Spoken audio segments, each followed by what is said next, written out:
Continuamos con el tratamiento de mecánica de los fluidos y ahora vamos a avanzar en la comprensión de una magnitud que la vamos a conocer como presión hidrostática. Al final de estas diapositivas deberíamos ser capaces de contestar la pregunta de cuál recipiente tiene la mayor presión en el fondo. Comenzamos definiendo el principio de Pascal, el cual dice que un cambio en la presión ejercida en un fluido incompresible y en reposo se va a transmitir sin disminuir a cada punto del fluido. Fíjense en la experiencia planteada en la figura, en la cual hay un aumento de presión debido a la jeringa y cómo la velocidad es la misma en los chorros que están saliendo a través de ella. Una de las aplicaciones más famosas del principio de Pascal es la prensa hidráulica, esquematizada en la figura de la diapositiva. Así es que se plantea que se puede obtener una fuerza de un gran valor a través de una fuerza de pequeño valor. Sería en este caso la de pequeño valor a la izquierda y la de gran valor en la derecha, es decir, es lo que se usa en los gatos hidráulicos. Esta diapositiva plantea a través del principio de Pascal cómo se puede averiguar la relación entre las fuerzas aplicadas y las áreas para justificar lo que decíamos en la diapositiva anterior. Sin embargo, la diapositiva anterior planteaba la pregunta de qué pasaba con la energía. ¿Tendremos un multiplicador de energía? Claramente se demuestra en esta que como los volúmenes son iguales, los desplazamientos son distintos y por lo tanto el trabajo hecho por las fuerzas F1 y F2 son iguales, es decir que la energía se conserva. Si bien el principio de Pascal plantea que la variación de presión es la misma en todas partes del líquido, es decir, en el seno del fluido, nosotros vamos a empezar a estudiar qué influencia tiene el peso del líquido que está por encima de algún punto. Es decir, vamos a analizar qué pasa con la presión a medida que variamos en la profundidad de un líquido. Para considerar lo anterior vamos a mirar la figura que está planteada como un volumen imaginario en el seno del fluido de un líquido, que en este caso es un cubo de arista H. Lo que queremos saber es cuál es la presión en ambas caras, o en la cara inferior, para saber cuál es la presión a la altura H. Entonces, utilizando la definición de presión y calculando el peso gracias a la densidad del líquido, obtenemos que la presión del fluido es directamente proporcional a la densidad del líquido y a la profundidad del punto considerado. Y lo que es importante es una ecuación válida para fluidos de densidad homogénea o constante y que no cambia con la profundidad. Quedaría para considerar, por ejemplo, los gases, que son muy compresibles y es muy fácil encontrar que su densidad puede variar significativamente con la altura, como sería el caso de nuestra atmósfera. Para eso vamos a considerar un bloque de fluido de un volumen muy pequeño en el cual podemos considerar la densidad constante o que no varía significativamente.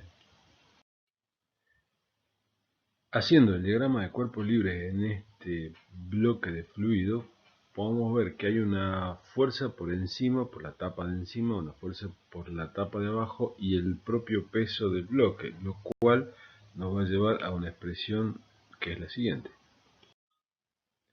Nos dice que la variación de presión va a ser proporcional a la densidad de ese bloque de fluido considerado, comprendido en la altura delta de H.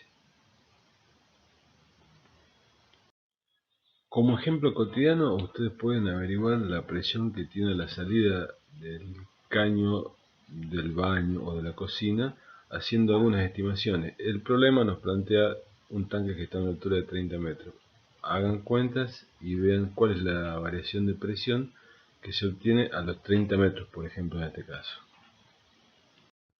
Otro ejemplo interesante para analizar es cuando tenemos distintos líquidos, en el sentido de que tienen distintas densidades, en el mismo recipiente.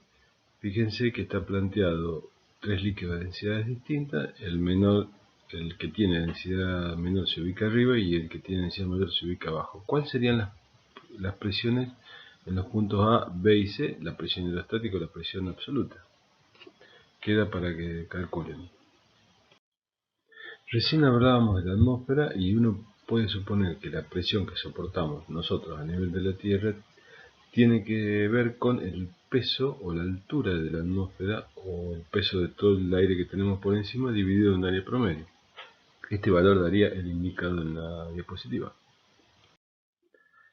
Este ejemplo apunta a ver qué es lo que pasa en dos situaciones diferentes con el sorbete. Cuando lo introducimos en un vaso con agua y vemos qué sucede con el nivel de líquido dentro del sorbete y qué pasa si ahora sostenemos un dedo en el extremo opuesto al que lo insertamos en el líquido. Y la pregunta es, ¿el aire en el espacio entre el dedo de la persona y el límite superior tiene una presión mayor, menor o igual que la atmosférica? Vamos a analizar los vasos comunicantes, o también conocidos como paradoja hidrostática. Cuando ponemos un líquido en este sistema de vasos comunicantes, el líquido llega a la misma altura en cualquiera de los vasos, no importa la forma ni la altura que tenga. Esto se explica con el teorema general de hidrostática visto en diapositivas atrás. Lo que vamos a hacer es fijarnos en los puntos 1, 2, 3 y 4 y calcular la presión. Cuando hacemos eso vemos que efectivamente en cada uno de esos puntos es la presión atmosférica más la presión hidrostática debido a la altura del líquido, y entonces solo queda dependiendo de la altura y por supuesto de la presión del líquido con el cual hemos llenado. Por ejemplo, nos mostraron en esta diapositiva que se llama tubo en U, o podemos decir es parecido a los vasos comunicantes. Es importante porque permite uno de los sistemas que se utiliza para medir presión. Partimos siempre desde la base de que a la misma altura, en el mismo fluido, la presión tiene que ser la misma porque estamos hablando de líquidos en reposo. Planteado de esta manera, la presión en C tiene que ser igual a la presión en D. Es decir, la presión en C va a ser la hidrostática entre A y C más la atmosférica, y la presión en D la hidrostática entre B y D más la atmosférica. Vamos a empezar a analizar instrumentos que se basan en distintos principios físicos para poder medir las presiones. Básicamente están planteadas las figuras algunos, comenzaremos por los más sencillos. El primero que vamos a analizar es el debido a Torricelli. Este se utiliza fundamentalmente para medir la presión atmosférica. Lo que hizo Torricelli es llenar un tubo de vidrio de 1 metro de longitud con mercurio, luego introduce ese tubo en una vasija llena de mercurio. La sorpresa es que el mercurio solo baja hasta los 76 centímetros. La explicación de por qué pasa eso está mostrado en esta diapositiva. Fíjense que usando los mismos argumentos que hemos usado hasta ahora, la presión atmosférica tiene que ser igual a la presión 1 dentro del tubo largo. Por lo tanto, igualando esas presiones, me da que esa altura de 76 centímetros, o dicho de otra manera, el peso del mercurio que está sobre el punto 1 dividido en el área del recipiente, de la columna mejor dicho, es igual a la presión atmosférica.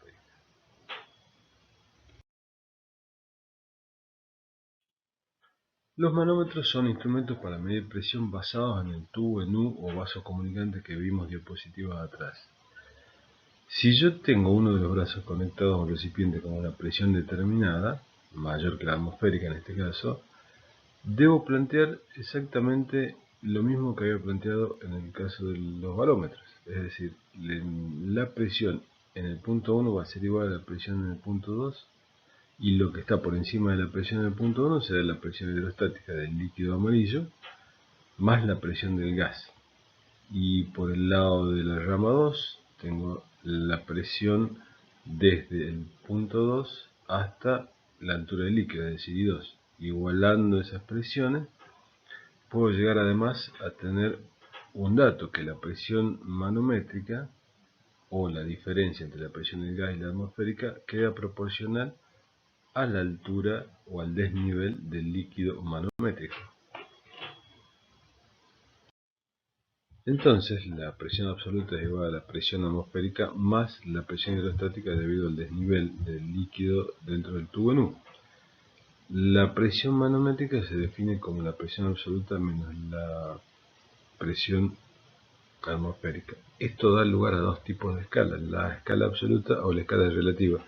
La que generalmente usamos, por ejemplo, calibrar las ruedas del auto, es la relativa.